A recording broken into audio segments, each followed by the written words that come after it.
Howdy. It's a truck.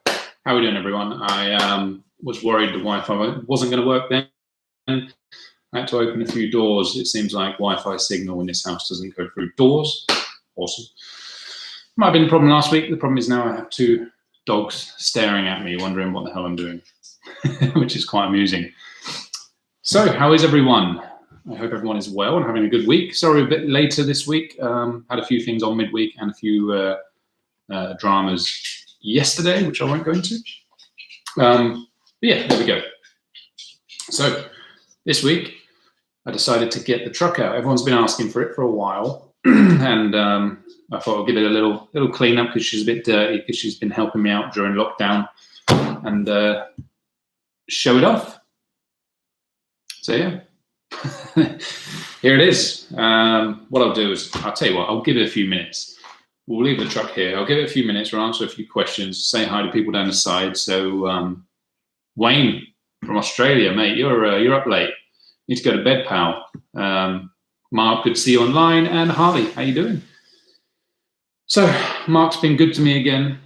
And he's sent me some messages with questions that are asked on the Yokomo YZ2T group. So it makes my life a whole lot easier. I can just read what people want to know about. One of the first things I saw on there is asking how I set a slipper on my four-wheel drive. I didn't bring my four-wheel drive in here, but next time I'll do it and I'll show you. You can do it the same as a two-wheel drive that we did last week. A lot of people do it with the same thing where you can hold the rear wheels with your radio or get someone to help you if you use sticks. And the front of the car should just lift the same as what we showed on the two-wheel drive video last week. So give it a watch and you can set it up the same way. I also do it by feel, which I'll try and show you next week. So that gives us something to do next week, doesn't it? Yeah, see if you can get through, Wayne. Try and stay awake. So there you go. That's the first question done. Or not done. Look at it that way. So another one. There's one on here from Greg Taylor, who says, what diff shock oil do I run? I think he says literally impossible to get Yokomo stuff. So I mostly use Beta oil because we sell it through our Nemo racing brand for ape scale. So I use that, or I use MR33 oil, which again is really good. I advise either one of those. They're both great oils. They both work in CST, so it's nice and easy to work out. Apart from that, you know, Yokomo oil is really good, but it is a little bit more difficult to get hold of, as some people have mentioned. So it's kind of up to your local stockist to invest in the Yokomo oil, because the Yokomo oil is one of the best out there as well. But all three of them are very, very good, and I would not be worried about using any of them. So Beta, MR33, or Yokomo if you can get it. So next question. Richard Baker says, radio setting, any expo on channels? And we did speak a little bit about radio last week. Maybe you can have a quick look and it'll give you a few ideas. I don't really use any expo. I've never liked it in off-road for sure. I think in on-road it kind of has a place because you don't have bumps and variables as much, but in off-road I really like the car to do what I'm doing, because if it's not, you could be hitting bumps that you're not expecting to hit and stuff like that. But Wayne, before you fall asleep, I'll answer your question. You found that my slipper started slipping when going over jumps and landing after adjusting versus method you demonstrated. So if it's doing it straight away, then it's probably too loose. You have to, check the method or do it a bit tighter. But if it's doing it randomly over jumps, I would definitely take your stuff apart.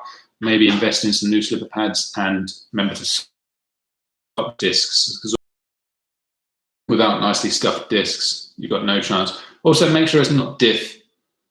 If it's barking, it's a diff thing, it's not a slipper. So, literally, if you pull on the throttle and it makes a dog bark, then your diff's too loose, not your slipper. Progressions would you pursue for cooling track conditions on an outdoor? Is look at your shock oil. Because as the temperature changes, the shock bodies themselves get very, very cold because they're metal, and they feel the heat a lot more than anything else. They get very cold, which then makes the oil inside colder than what you'd actually think. So the first thing you do is drop your shock oil down if the temperature changes. When the sun goes down,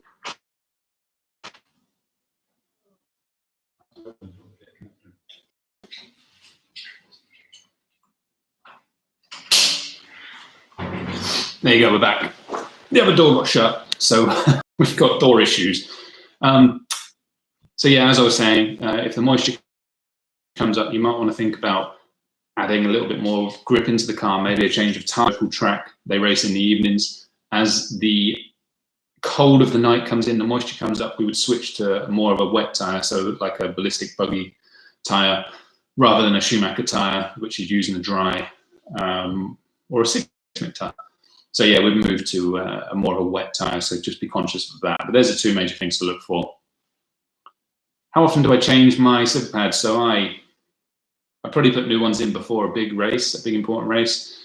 Like I said last week, you can rotate them to get double the life out of them, but not massive, like maybe, I don't know, 6 sets a year, 7 sets a year, something like that. So that's the tool introduction. What is the difference or purpose of AB on the steering for the Cal-Free? So AB is just one side shaved more than the other. So if we wanted to run like different bump steer settings, for example, but generally we stay where we're at. That's purely, that's it. So if you want to raise the axle all the way, we'd turn it so that the bump steer wouldn't be up in the air kind of thing. It just shaved one side off a little bit. Quality is much better. Good news. Good news. Casey Allen says, "Yo, still have team drivers?" Yes, we do. We have many all around the world. Quite a few still in America, which is good. Stefan, he says, "How do you adapt your setup, shocks, pistons, oil, shock position, camber location on grippy and very bumpy Astro?" So difficult one, because obviously it's a very hard surface to tame. But bumpy Astro, you always want to try and keep your shocks soft. So you keep your shocks soft, you keep them nice and progressive. You probably don't want to stand them up too much because they'll become a little bit too aggressive. If you lay them all the way down, they'll become nice and progressive, easy to drive. Keep the soft shocks. So oil and spring, keep it nice and soft.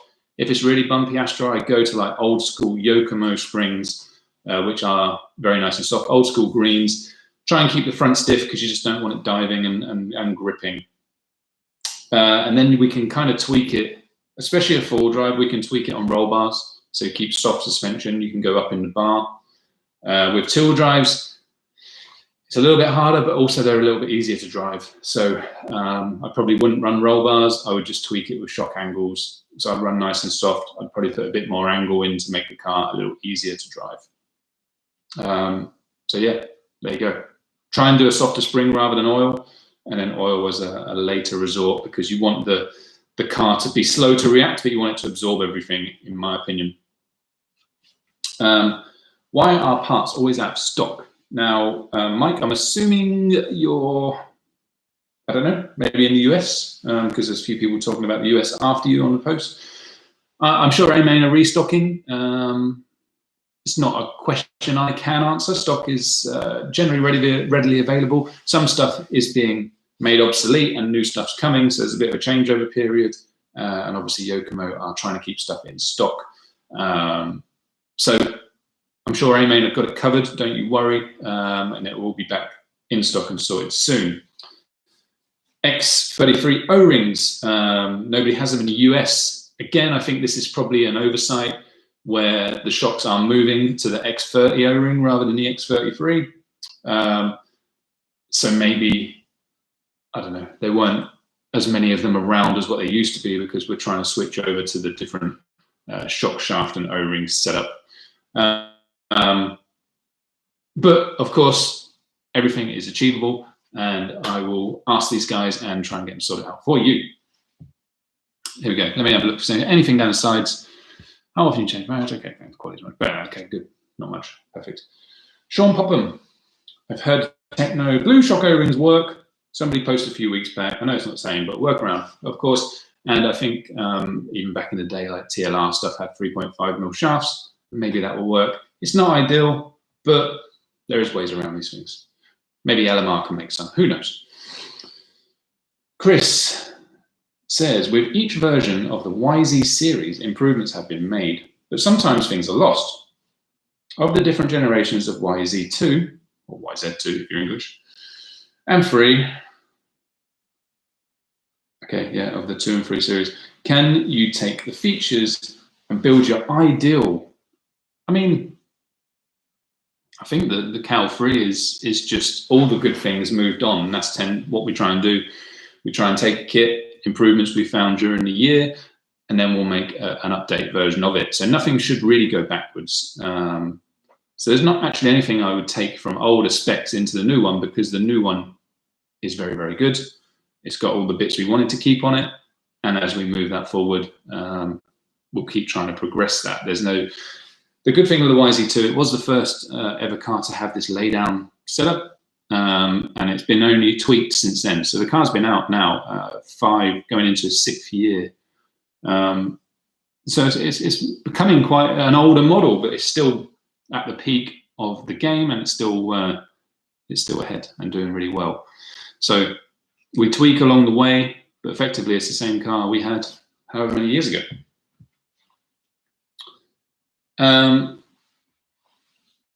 Mark Minter have said, I've seen drivers run the Cal 3 chassis instead of the DTM3 on indoor clay.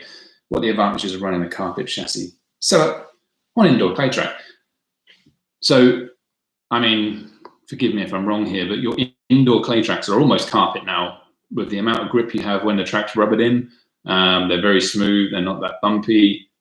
I think, you know, you're erring on the side of more carpet style setups and stuff, as opposed to like outdoor loamy dirt stuff. So, I mean, the DTM3 was made for low grip conditions. And I would say that most of your indoor tracks are not low grip conditions. They're very fast, and you need that carpet style setup to make it work really good and make it fast. The difference with the DTM3 and the Cal 3 chassis is the length. The Cal 3 chassis is just a little bit longer for carpet because we don't need that short chassis. We don't need it producing rear end grip, and we need it to be quite long and lazy in effect. And I think a lot of people running indoor clay would benefit from that too, having a slightly longer, lazier chassis, making the car a little bit easier to drive because the grip is there. Same with, you know, the DTM3 laid back rear gearbox. You don't need it on your indoor clay track so much because you have a good amount of grip. So that's the reason why it's just a little bit, it's 5 mil longer, I think it is. And I'm sure it'll just make the car a little bit easier to drive. Here we go. Alex Tudor Hart has given me a nice long post, but what we'll do before that is we'll jump straight into the truck. Here it is. As you can see, it's got no body on because it still doesn't have a professionally painted body, and it was looking sorry for itself. So I took the body away. But we have a truck, a Yokomo truck. Let me turn the light on in here so we can make it a bit brighter. Here we go. Maybe that helps. Who knows? Yeah, so here it is, the YZ2T or YZ2T. Now, I've not run this truck a massive amount. It has been set up for carpet, except I took the front roll bar off for when I was playing around, keeping my eye in during lockdown. Very nice truck, very nice bit of kit. This truck has actually never lost a race. It's done a few races and it's never lost, which is good. It's got a 100% record. Even I lent it to an English team Yokomo driver for a carpet race last year, and it still won. So the truck's obviously pretty good. Effectively, it's a big tool drive. You know, it's got a similar chassis and layout and similar parts. It's just got longer towers, longer arms. Yeah, there it is. Particular truck. It's got some alley parts. Obviously, the steering is the old like Cal 2 style steering. It hasn't been updated to the Cal 3 style yet, but it still is very, very nice to use.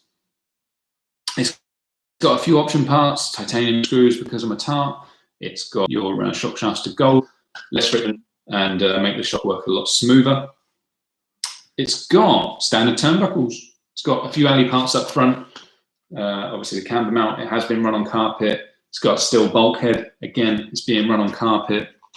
It's got the rear aluminium camber mount, just for a bit of strength, because there's a lot of force that goes through these long old turnbuckles. I remember running truck back in the day when it wasn't, I mean, it's popular, but not in the UK. So when we went to America, we'd run truck, and I would be forever breaking caster blocks because they're a massive, big old gearbox in. Obviously, it comes with the layback, the LD gearbox.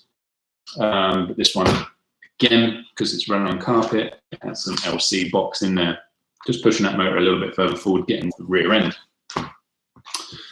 That's pretty much that. It's got roll bar kit, again, for carpet. It's got the roll bar kit on there. Mark sending me a message. I'm sure do I have a bit bad quality. I don't think so. Don't think so.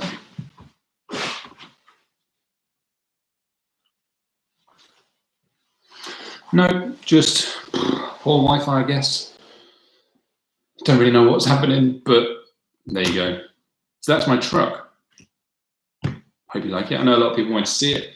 It's got the RP springs on there, Yokomo Racing Performance springs. It's got black.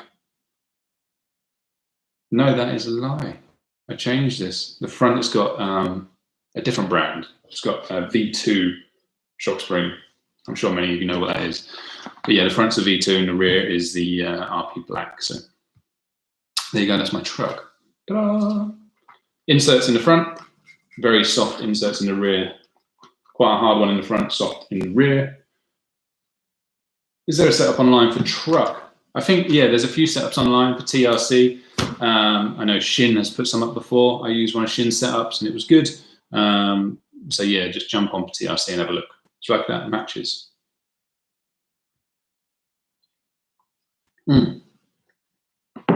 Wayne, you can have a truck. Connection is unstable.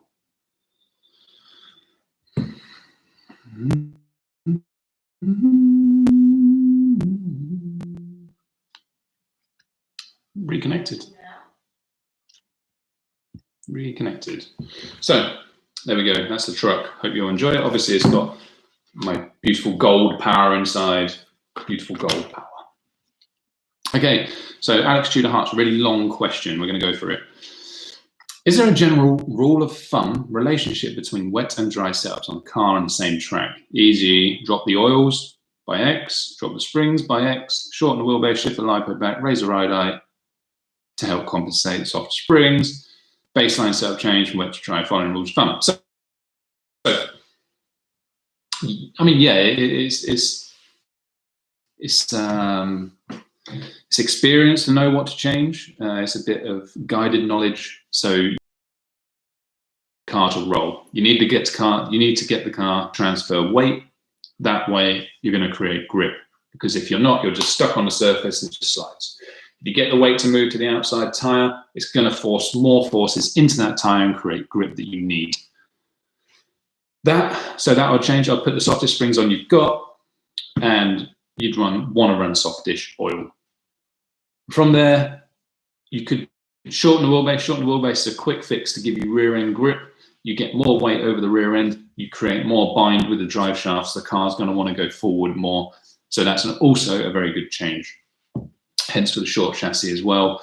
Keep the weight over the rear axle. Keep the short wheelbase to create the grip. What else have you written on here? Lipo back, yeah, lipo back, all the way back. Will give it more weight at the rear again to make the car easier to drive.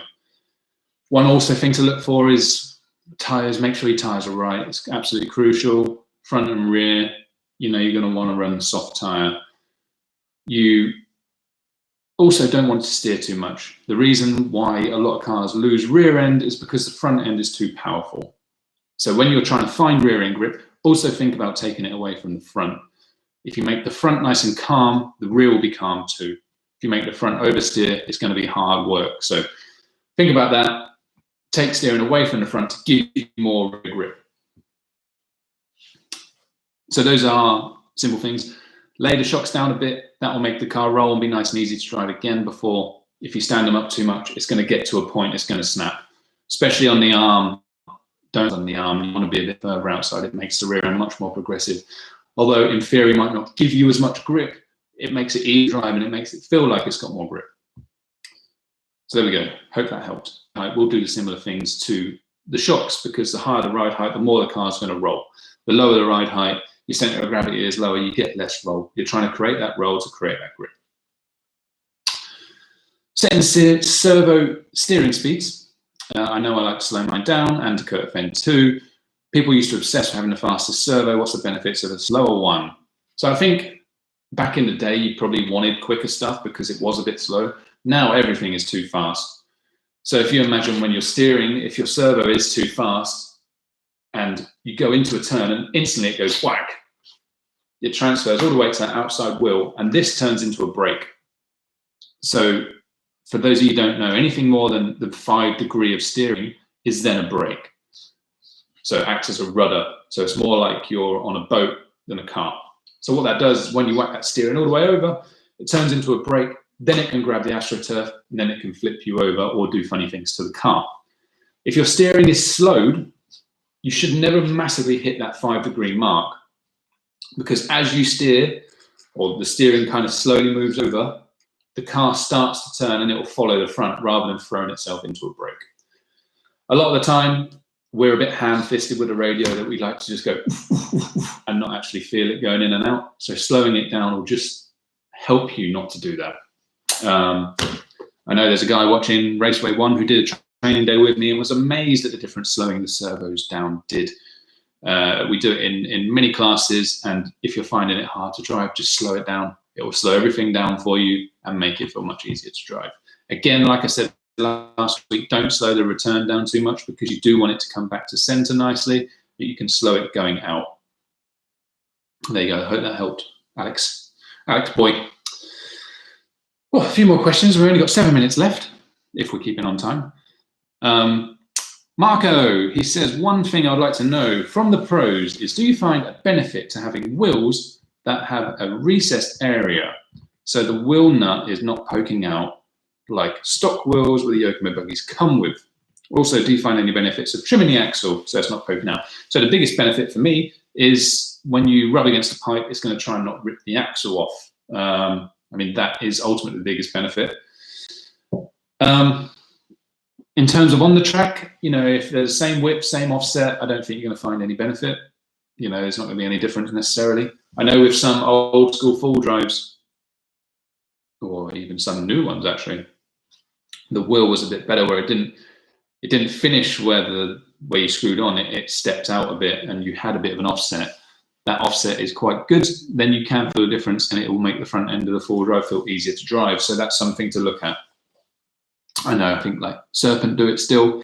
They do 2 different front wheels for a full drive. One is like a standard offset that we all use, like a XX4 offset, which is basically what it is. And the other one was a different offset, which sat so the wheels are wider than the axles as such, because a lot of the time we're restricted on width because the axle touches the box that we're putting the stuff in.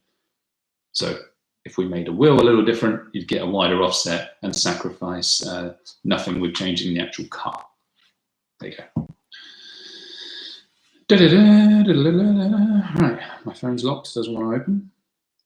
Greg Taylor, what brand different shock oils do you run? That's the question we answered earlier. But I can see more of the question now. It says, I use a kit oil on his cars. Just so happens they worked out well for my local track. Well, that's a good thing. But now I don't know how the CST of other oils, which I'm forced to use because there was only enough to fill one, compares. What would be the closest? AE, low C, Core RC.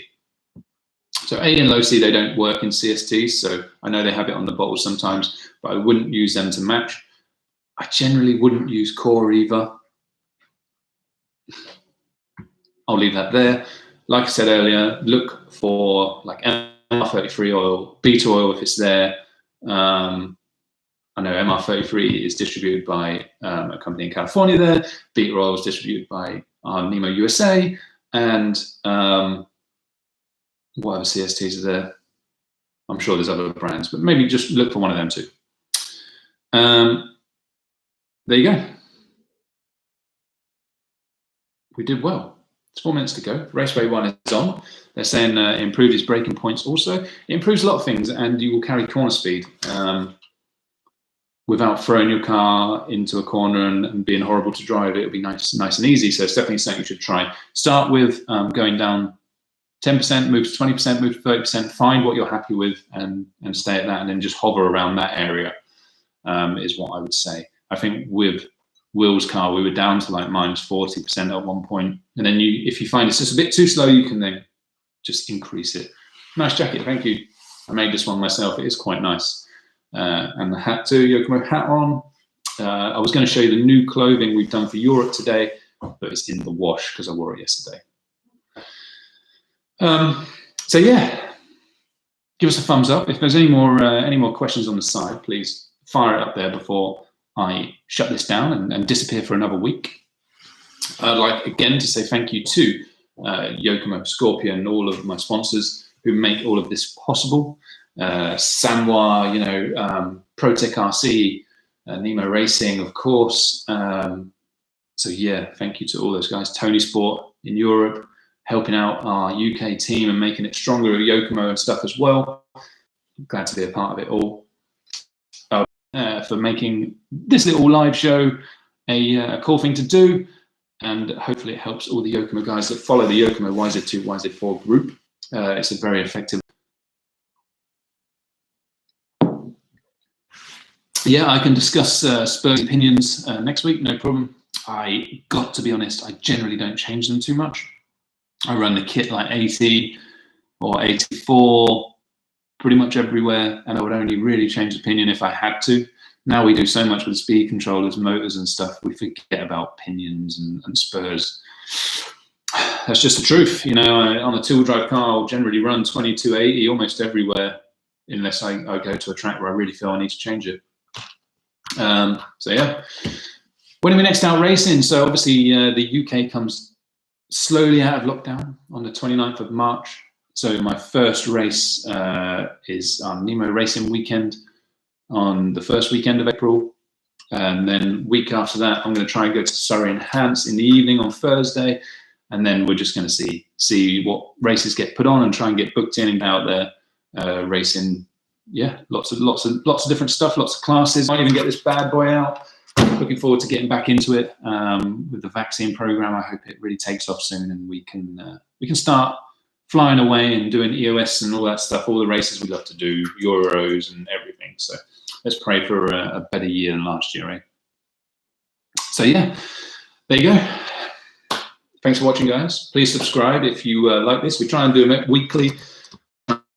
Some weeks we have to move it like we had to do this week, but we do try and stick to Wednesdays. So come join us, subscribe to the channel. Hope you enjoyed it. I'll see you all next week. Get over